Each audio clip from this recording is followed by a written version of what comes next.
Hello students, how are you all? I am Jitendra Kumar and the topic we are going to discuss in class 7 mathematics is congruence of triangles, that is chapter 7 of NCERT book. So let us start our today's topic. Before starting our topic, let us have some introduction of this topic. This is NCERT book. Introduction is you are now ready to learn a very important geometrical idea, that is congruence. Congruence in particular, you will study a lot about congruence of triangles. To understand what congruence is, we turn to some activities. कुछ activities यहाँ पे देखते हैं congruence का meaning जानने के लिए, ठीक है? तो यहाँ पे क्या किया गया है पहले देख लेते हैं एक बार. Take two stems of same denomination. हमने क्या किया है यहाँ पे same denomination की दो stems को लिया. उसके बाद क्या करते हैं हम place one stamp over the other, एक स्टैम्प को हम दूसरे की स्टैम्प के ऊपर रखते हैं. अब तुम क्या ऑब्जर्व करोगे, what do observe? Obviously the one stamp will cover और हाइड द अदर कंप्लीटली. एक स्टैम्प दूसरी स्टैम्प को पूरी तरीके से कवर कर लेगी, हाइड कर लेगी. ओके, यही ऑब्जर्व करोगे. इट मीन्स हम कह सकते हैं कि जब एक चीज दूसरी चीज को पूरी तरीके से कंप्लीटली हाइड कर लेती है, या पहली चीज दूसरी को या दूसरी चीज पहले को, it means we can say that the two objects are exactly same. तो वो दोनों ऑब्जेक्ट क्या होंगे, बिल्कुल सेम होंगे. ठीक है, in mathematics we can say that those objects are congruent to each other. Mathematics की टर्म में हम उन्हें कहते हैं कि वो दोनों ऑब्जेक्ट्स एक दूसरे के कॉन्ग्रुएंट है. ठीक है, तो कॉन्ग्रुएंट का मतलब क्या हुआ?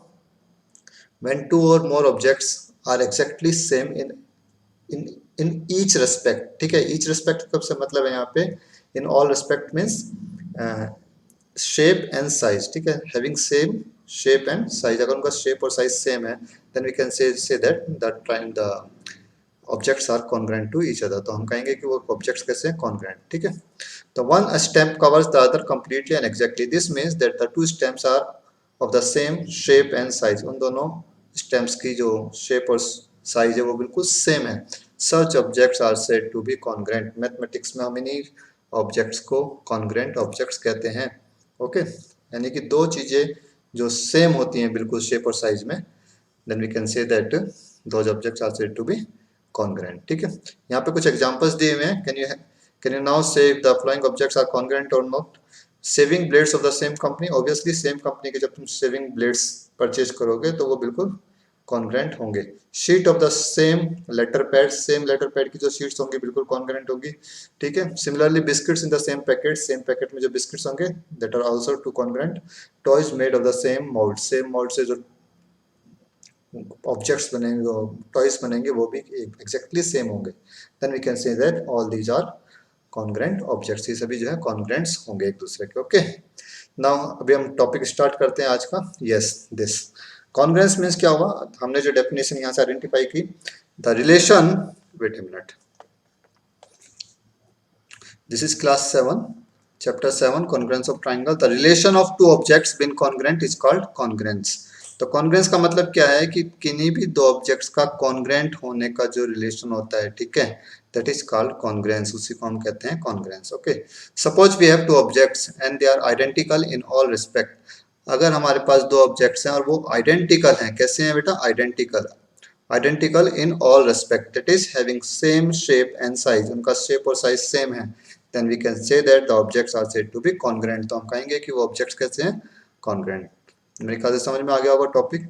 ठीक है, सपोज हमारे पास यहाँ पे दो पिक्चर्स हैं ताजमहल की, फर्स्ट और एक थोड़ा उससे बड़ी है. ठीक है, दोनों ताजमहल की पिक्चर्स हैं, मतलब सेम नेगेटिव से जो है पिक्चर्स बनाई गई हैं, लेकिन एक छोटी बनाई है एक बड़ी बनाई है. क्या ये कॉन्ग्रुएंट होंगी? नहीं होंगी. क्यों? क्योंकि इनके साइज में डिफरेंस है. ठीक है, बेशक वो सेम शेप से बनी, सेम नेगेटिव से बनी है, लेकिन उनकी जो साइज है वो डिफरेंट है. therefore we can say that those objects are not congruent. उनका साइज भी और शेप दोनों सेम होना चाहिए. ठीक है, तो for example here we have two rectangles having same dimension. हमारे पास सपोज यहाँ पे दो रेक्टेंगल्स हैं, मैंने नाम दे देता हूँ ABCD and PQRS. Suppose these two rectangles have same dimensions. Okay, this side is equal to this side. Okay, and this side is equal to this side. Okay, इनकी लेंथ और ब्रेथ आपस में same है.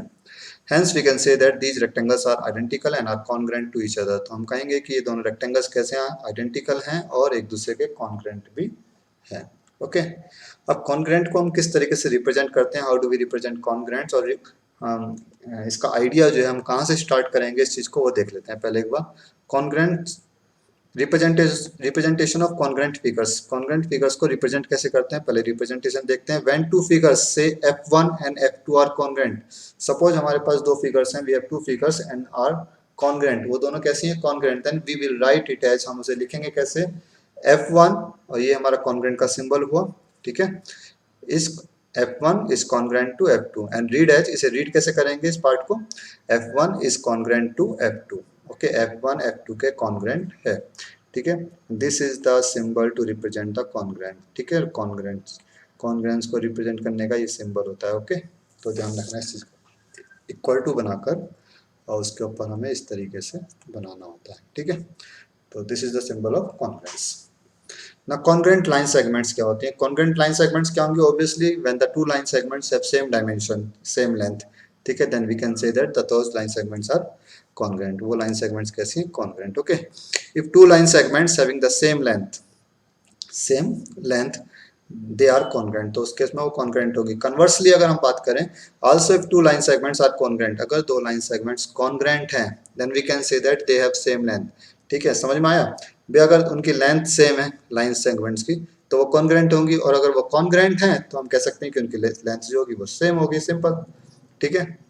Similarly, for congruent angles, if two angles have same measure, अगर दो angles हैं उनका same measurement है, then we can say that those angles are congruent, वो एंगल्स कैसे होंगे, congruent. Conversely, if we can say that the two angles are congruent, अगर दो एंगल्स congruent है, then we can say that the angles have same measures, उन angles की जो measurement है वो सेम है, ठीक है।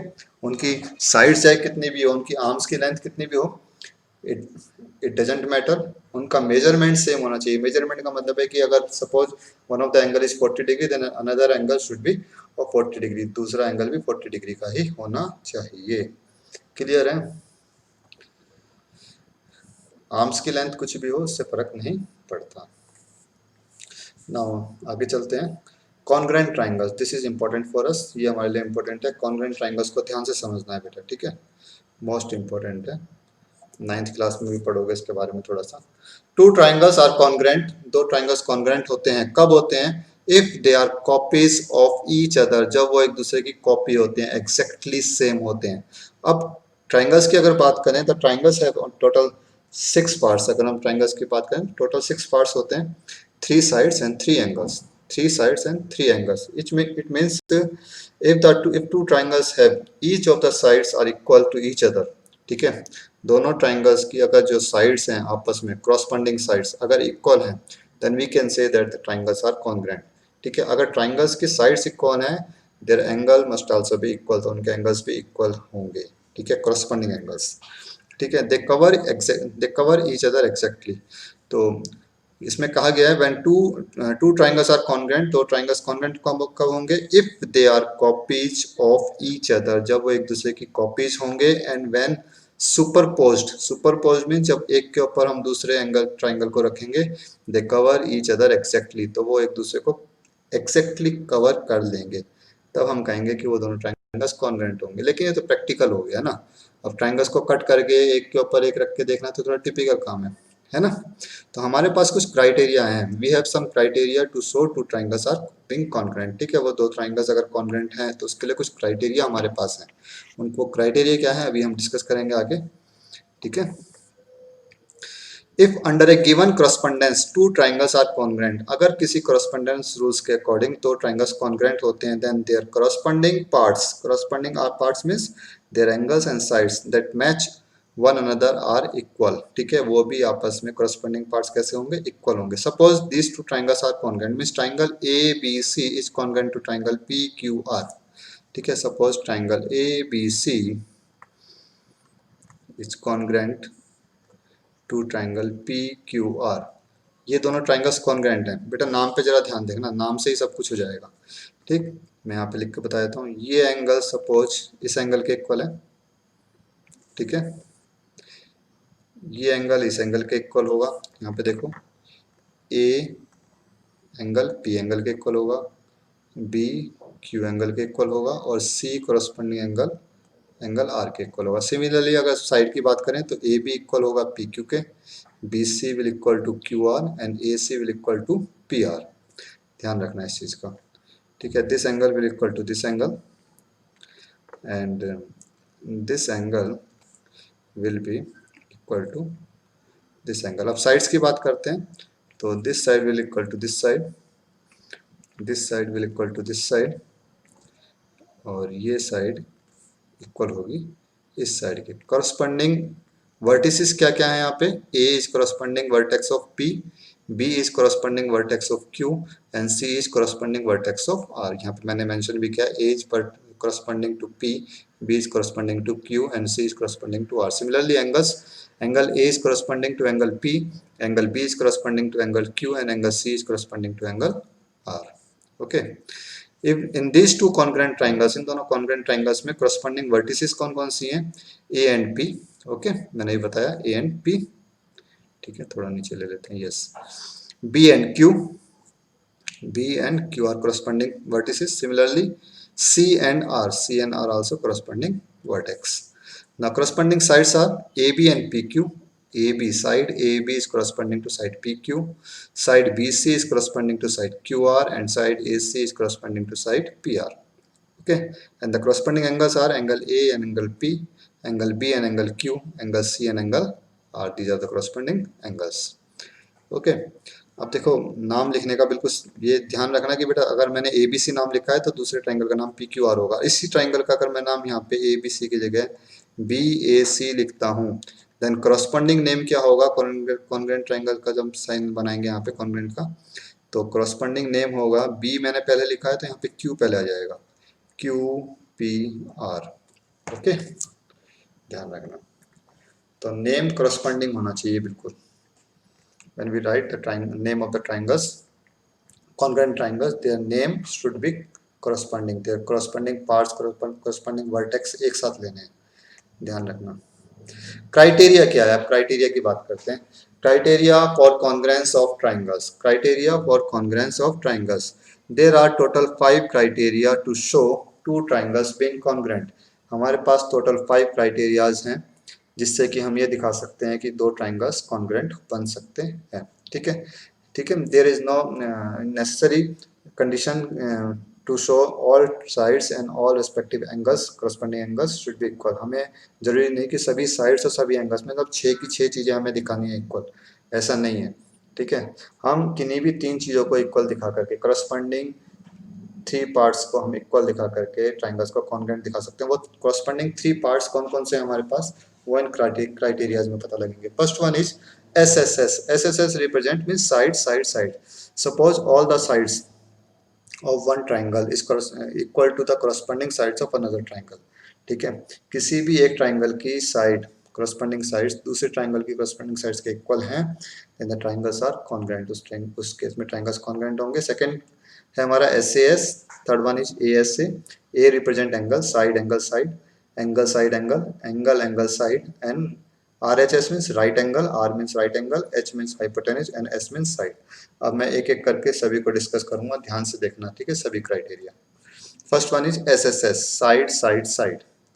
साइड साइड साइड क्राइटेरिया क्या होता है, if under a given correspondence the 3 sides of one triangle, किसी भी एक ट्राइंगल की तीनों sides are equal to the 3 corresponding sides of another triangle, दूसरे ट्राइंगल की करस्पॉन्डिंग साइड्स के इक्वल हैं, then the triangles are congruent. समझ में आ गया बेटा। एंगल्स हमें नहीं पता, हमें सपोज इन ट्राइंगल्स के एंगल्स नहीं पता, we have 2 triangles A B C and P Q R and we don't know the angles of this triangles, हमें इनके ट्राइंगल्स के एंगल्स नहीं पता, लेकिन साइड्स पता है। साइड्स क्या कि ए बी साइड इक्वल है पी क्यू के, suppose B C side equal है क्यू आर के, and the side A C is equal to side P R. Suppose these 3 sides are equal, then the triangles are congruent. उस case में triangles congruent होंगे। और जब triangles congruent होते हैं तो ध्यान रखना है कि उसके remaining corresponding parts should be equal, उनके रिमेनिंग पार्ट्स भी इक्वल होगा। रिमेनिंग पार्ट्स क्या है, देखो हमने साइड्स तो इक्वल दिखा दी यहाँ पे, तो रिमेनिंग पार्ट्स क्या बचे यहाँ पे, तीनों साइड्स इक्वल हो चुकी हैं, रिमेनिंग पार्ट्स हो गए हमारे पास रिमेनिंग एंगल्स, यानी कि 3 एंगल्स। तो angle A will be equal to angle P, angle B will be equal to angle Q and angle C will be equal to angle R, ठीक है। और ये किससे होता है? ये होता है सीपीसी, अभी आगे बताऊंगा चलो इसके बारे में। CPCT that is corresponding parts of congruent triangle. All when two triangles are congruent under a correspondence rule, किसी भी कॉरस्पॉन्डेंस रूल में जब हम किन्हीं दो ट्रायंगल्स को कॉन्ग्रुएंट शो कर देते हैं किसी भी क्राइटेरिया से, ठीक है, then the remaining parts of the triangle, उनके जो रिमेनिंग पार्ट्स होंगे ट्रायंगल्स के वो भी आपस में इक्वल होंगे, कॉरस्पॉन्डिंग पार्ट्स इक्वल होंगे। ओके, थोड़ा टिपिकल टॉपिक तो है लेकिन एक बार जब समझ जाओगे तो सब कुछ दिमाग में आ जाएगा। अब देखो मैंने लिखा कैसे है। In triangle ABC and triangle PQR consider these two triangles, triangle ABC and triangle PQR. A B is equal to P Q, A B equal है पी क्यू के, okay. B C is equal to Q R, B C is equal to Q R and the side A C is equal to P R, side A C P R के equal है। Then triangle A B C, corresponding name लिखेंगे बेटा ए B सी, तो इसका नाम होगा P Q R, ठीक है। Triangle A B C is congruent to triangle P Q R, और यहाँ पे रीजन आएगा by which property, by side side side, okay, side side side, ठीक है। तो ये हो गया हमारे पास side side side criteria. First one is side side side criteria. Since the triangles are congruent by S S S, ये दोनों ट्राइंगल्स कॉन्ग्रुएंट हैं by S S S, then the remaining parts मैंने फिर बताया एंगल्स इसमें रह गए हैं, अभी एंगल्स हमें नहीं पता लेकिन हमें पता है कि अब एंगल्स इक्वल होंगे, कॉरस्पॉन्डिंग एंगल्स इक्वल होंगे, दैट इज कॉरस्पॉन्डिंग एंगल्स कौन कौन से बन रहे हैं? Angle A will be equal to angle P, angle B will be equal to angle Q and angle C will be equal to angle R, ठीक है। और ये किससे होंगे? ये इसका इसको इसको शो करने का क्या तरीका है? कॉरस्पॉन्डिंग हम लिखेंगे simple, corresponding parts of congruent triangles, okay. अभी आगे बताऊंगा इस चीज के बारे में, फिलहाल देख लेते हैं second criteria. Second criteria is S A S, side angle side. अब देखो दो साइड्स हैं और उनके बीच में एंगल है, तो मीन्स एंगल जो होगा ना वो दोनों साइड का इंक्लूडेड एंगल होगा, यानी कि दो साइड से मिलकर बना हुआ एंगल होगा, ओके, उनके बीच वाला angle. If under a correspondence two sides and the included angle, इस चीज पे ध्यान देना है, two sides and the included angle between them of A triangle, एक ट्राइंगल के की कोई भी दो साइड्स और एक एंगल उनके बीच का इंक्लूडेड एंगल equal हैं, are equal to the corresponding sides and the angle included between them of the another triangle, then the triangles are congruent. In that case triangles are congruent, उस case में भी triangles congruent होंगे, ठीक है। Suppose we have two triangles ABC and triangle PQR, ठीक है। Side AB is equal to side PQ, side AB side PQ के equal है, side BC side Q R के इक्वल है। अब इनका इंक्लूडेड एंगल बताओ, इन दोनों साइड से का जो इंक्लूडेड एंगल है, यहाँ पे तो क्यू हो गया और इन दोनों साइड का इंक्लूडेड एंगल हो गया। इंक्लूडेड मीन्स इन दोनों साइड से मिलकर जो बना एंगल, यहाँ एंगल बी इक्वल होना चाहिए एंगल क्यू के। Then the triangles are congruent, इस केस में भी ट्राइंगल्स कैसे होंगे? Congruent, okay, by S A S, side angle side, okay. In triangle ABC and triangle PQR, A B is equal to P Q, angle A B C is equal to angle P Q R, A B C that is angle B, and BC equal to QR, BC equal है किसके? QR के। then triangle ABC is congruent to triangle PQR by which property? by side angle side, SAS property से, ठीक है। since the triangles are congruent, अब इस triangle की अगर हम बात करें तो हमने दो साइड्स यहाँ पे इक्वल दिखाई हैं और एक एंगल हमने इक्वल दिखाया है। अब रिमेनिंग पार्ट्स क्या बचे? यहाँ पे रिमेनिंग पार्ट्स बचे दो एंगल्स और एक साइड, ठीक है, two angles and one side.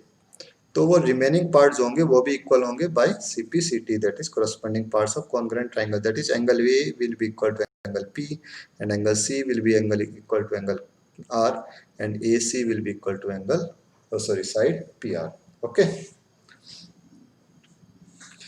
Now proceed to part third criteria. Third criteria is angle side angle. अब देखो angle side angle, two angles हैं और उनके बीच में साइड बना हुआ है, एस से बीच में, इस मीन्स जो साइड है वो दोनों एंगल्स के कॉमन आर्म है। इन दोनों एंगल्स की जो कॉमन आर्म होगी वो वाली साइड यहाँ पे कंसीडर करेंगे। If under a correspondence to angles and the included side, ठीक है, कॉमन साइड यानी कि included side of the triangle of a triangle are equal to the two corresponding angles and the included side of another triangle, then the triangles are congruent. In that case the triangles are also congruent. इस case में भी triangles congruent होंगे, किसी एक triangle के दो angles और included side means common side, ठीक है, इक्वल है दूसरे ट्राइंगल की कोई भी दो एंगल्स और उनकी इंक्लूडेड साइड के उस केस में भी ट्राइंगल्स कैसे होते हैं, congruent. Suppose we have two triangles ABC and PQR. मैंने यहाँ पे फिर से दो ट्राइंगल्स कंसिडर किए हैं, triangle ABC and triangle PQR. And angle B is equal to angle Q. मैंने माना एंगल बी एंगल क्यू के इक्वल है। Angle C is equal to angle R, angle C angle R के equal है। अब बताओ इनमें कॉमन आर्म क्या है। एंगल बी तो इन दोनों आर्म से मिलकर बना है, एंगल सी हमारा इन दोनों आर्म से मिलकर बना है, तो कॉमन आर्म होगी इनकी बी सी। ठीक है, यहाँ पे कॉमन आर्म क्या है, क्यू आर, तो बी सी इक्वल होना चाहिए क्यू आर के। ठीक है, if angle B equal to angle Q, B C equal to Q R and angle C equal to angle R, then triangles A B C is congruent to triangle P Q R by angle side angle A S A. ठीक है, अब यहाँ पे हमने क्या किया है, two angles and one side equal show किए हैं। ठीक है, अब हमारे पास रिमेनिंग पार्ट क्या बचते हैं, रिमेनिंग पार्ट बचते हैं हमारे पास टू साइड्स, वो भी इक्वल होंगी। टू साइड्स कौन कौन सी बची, एक ए बी पी क्यू के इक्वल होगा, ए सी पी आर के इक्वल होगा, one angle that is angle A equal to angle P. Okay, one angle by CPCT, that is corresponding parts of congruent triangle. Congruent triangles के remaining corresponding parts हैं। Okay. Now fourth criteria is angle angle side. अब देखो angle angle side, दो angle होगा और एक side, तो ये साइड जो है ये नॉन कॉमन आर्म है। नॉन कॉमन आर्म का मतलब है not included side. Okay, non included. If under A correspondence two angles and the non included side of a triangle are equal to the two corresponding angles and the non included side of the another triangle, then the triangles are congruent. उस case में भी triangles congruent होते हैं जब किसी triangle की दो angles और नॉन कॉमन आर्म, कोई भी एक नॉन कॉमन आर्म इक्वल है किसी दूसरे ट्राइंगल के दो एंगल्स और किसी भी नॉन कॉमन आर्म के। In that case the triangles are congruent by means of AAS, angle angle side. ठीक है, suppose in this triangle angle B equal to angle Q, angle C is equal to angle R, और कोई भी एक non common arms, देखो B C और तो Q R तो कॉमन है, तो ये नहीं लेनी हमें, तो हम ए सी ले लेते हैं यहाँ पे, या A B, sorry A B and P Q. A B equal है पी क्यू के, in that case triangles are congruent. इस केस में भी ट्राइंगल्स कॉन्ग्रुएंट होंगे by means of angle angle side. बिल्कुल सेम चीज उसी तरीके से लिखी है मैंने यहाँ पे, लेकिन यहाँ पे इस बार ए बी पी क्यू के इक्वल है। In this case triangles are congruent by means of angle angle side. ठीक है, and the remaining parts of this triangle are also corresponding parts are also equal. इस triangle इन triangles के remaining corresponding parts भी equal होंगे। remaining parts क्या क्या बचे, दो sides, that is AC will be equal to PR and BC will be equal to QR, and one angle, that is angle A is equal to angle P. Okay, by corresponding parts of congruent triangle, the criteria is okay. The next one is last one, that is RHS, right angle hypotenuse side। ठीक है, right angle hypotenuse है। अब देखो right angle से तो पता लग रहा है कि obviously the triangles we will consider will be a right triangle. जहाँ पे जो हम ट्राइंगल कंसीडर करेंगे वो एक राइट ट्राइंगल होना चाहिए, क्योंकि इसमें हाइपोटेन्यूज आ रही है, राइट एंगल आ रहा है। ठीक है, if under A correspondence the hypotenuse and one side of A right angle triangle, किसी भी राइट एंगल ट्राइंगल की कोई भी एक साइड और हाइपोटेन्यूज आपस में इक्वल हैं दूसरे ट्राइंगल की कोरस्पोंडिंग हाइपोटेन्यूज और साइड के। ठीक है, राइट एंगल ट्राइंगल, तो triangles are congruent. In that case the triangles are congruent, उस केस में भी ट्राइंगल्स कॉन्ग्रुएंट होंगे। ठीक है, सपोज वी हैव यहाँ पे we have two right triangles A B C and triangle P Q R. Angle A will be equal to angle P, angle A angle P के equal है, both are 90 degree, दोनों 90 degrees के। B C is equal to Q R, B C Q R के equal है। ठीक है, hypotenuse हो गई यहाँ पे, and AC is equal to PR, AC PR के equal है, then the triangles are congruent by means of right angle hypotenuse side, right angle hypotenuse side, okay, RHS। तो ये दोनों triangles इस केस में congruent होंगे by right angle hypotenuse side। ठीक है, ध्यान रखना एंगल साइड साइड इस तरह का कोई भी क्राइटेरिया नहीं होता, इसे इस तरीके से नहीं बोलेंगे, इसे बोलेंगे राइट एंगल हाइपोटेन्यूज साइड। ठीक है, अब आते हैं जो लास्ट में मैं बार बार बता रहा था, CPCT, that is corresponding parts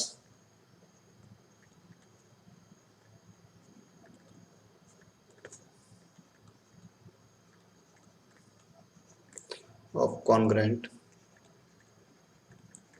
triangles। इसका क्या मतलब है?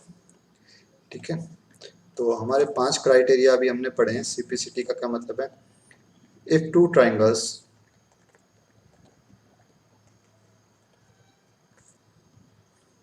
Are congruent,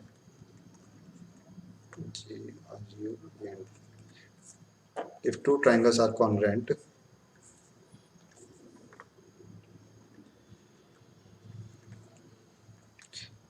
by any correspondence rule,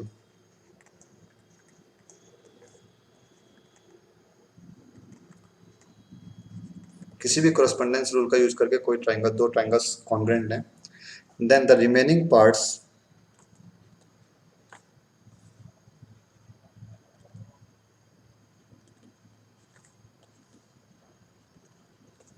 remaining corresponding parts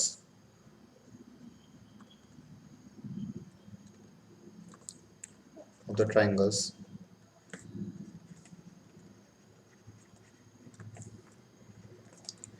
are also equal। तो रिमेनिंग पार्ट जो होंगे ना corresponding parts ट्राइंगल्स के, वो भी आपस में कैसे होंगे? Equal. This is called cross CPCT, by means of CPCT, that is corresponding parts of congruent triangles। Okay, तो ये था हमारा टॉपिक कॉन्ग्रुएंस ऑफ ट्राइंगल्स। हमने यहाँ पे टॉपिक डिस्कस किया है, ठीक है।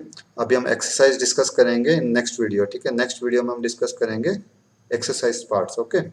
क्वेश्चन से समझाएंगे क्या क्या चीज़ कैसे कैसे होती है, ओके। नाउ नेक्स्ट वीडियो के लिए वेट कीजिए। Till then take care, bye bye, thank you.